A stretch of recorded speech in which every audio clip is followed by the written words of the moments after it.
show you that I care, but I don't have the nerve.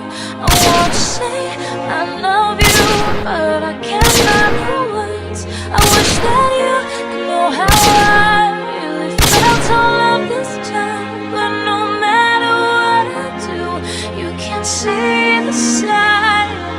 Was an adult teen. He partied often and he sagged his jeans. Sat in the very back of his class so he could nap and dream, and fantasize about the girl he was obsessed with, the one who stole his heart and always kept it. Ever since the 7th grade, she was always standing in the center stage. Every time he tried to talk to her, she would just step away.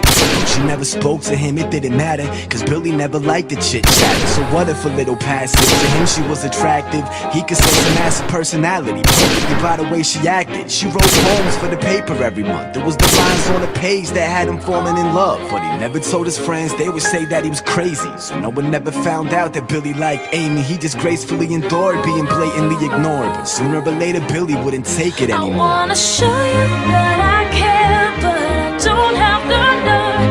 I wanna say I love you, but I can't find the words. I wish that you